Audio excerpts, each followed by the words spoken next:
Hello అండి. Welcome back to my channel. అందరూ ఎలా ఉన్నారు? నేనైతే బాగున్నాను.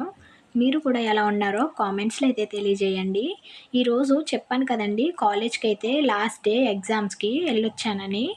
ఇంకా డిన్నర్కి ఏం ప్రిపేర్ చేయాలి అనుకుంటే చపాతీ చేయమని అయితే చెప్పారు. ఇంకెలానా నాకు ఎగ్జామ్స్ అయిపోయినాయి కదా, డిన్నర్కి టైం తీసుకున్నా పర్లేదులే అని చెప్పి నేనైతే చపాతీకి కొద్దిగా గోధుమ పిండి తీసుకున్నాను. అలానే అందులో కొద్దిగా సాల్ట్ కూడా వేసుకుని పిండినైతే ఒకసారి మొత్తం కలిపి ఆ తర్వాత కొద్దిగా వాటర్ వేసుకుంటూ పిండినైతే చాలా సాఫ్ట్గా కలుపుకోవాలి. పిండి అనేది చేతి వేళ్ళకి స్టిక్కీగా అంటుకోకుండా అయితే చాలా సాఫ్ట్గా కలుపుకోవాలి. అలా కలిపిన తర్వాత కొద్దిగా ఆయిల్ కూడా యాడ్ చేసుకుని కలుపుకోవాలి. ఇలా కలుపుకోవడం వల్ల చపాతీ అనేది చాలా మెత్తగా అయితే వస్తుంది. నైట్ టైం చపాతీ తినడం వల్ల బరువు తగ్గుతారు అని అంటారు కదా. నాకు ఎందుకో నైట్ టైం తింటే డైజెస్ట్ అవ్వదండి. ఇలా అయితే మెత్తగా కలిపి పక్కన పెట్టేసుకున్నాక నేనైతే సింపుల్గా 2 పొటాటోస్ అలానే 2 ఆనియన్స్ తీసుకుని అయితే కర్రీ అయితే ప్రిపేర్ చేసేసాను. స్టవ్ మీద చిన్న కుకింగ్ వెజల్ అయితే పెట్టుకుని అందులో ఆయిల్ వేసుకుని ఆయిల్ హీట్ అయ్యాక ఆనియన్స్ అలానే పచ్చిమిర్చి వేసి కొంచెం లో ఫ్లేమ్లో ఫ్రై చేసుకున్నాను. కొంచెం గోల్డ్ కలర్లోకి వచ్చిన తర్వాత పొటాటోస్ కూడా యాడ్ చేసేసాను.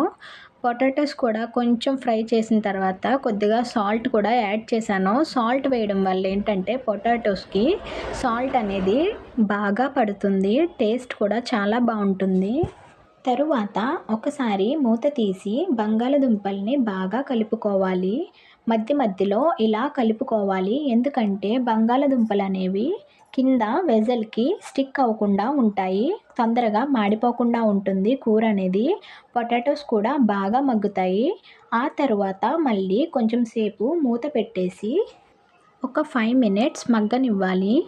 పొటాటో కొంచెం ఉడికిన తర్వాత కొద్దిగా పసుపు అలానే కొద్దిగా కారం, కొంచెం గరం మసాలా కూడా యాడ్ చేసుకుని ఒకసారి బాగా కలుపుకుని అందులో కొద్దిగా వాటర్ కూడా వేసుకుని మూత పెట్టేసుకోవాలి.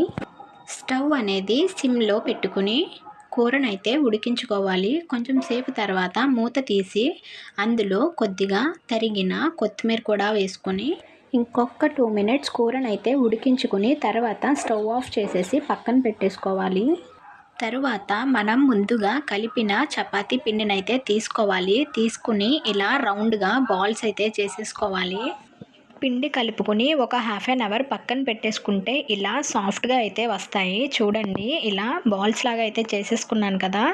తర్వాత అయితే ఇంకా ఆ తర్వాత టిష్యూ తీసుకుని రోటీ ప్రిపేర్ చేసే ప్లేస్ అయితే క్లీన్ చేసుకున్నాను.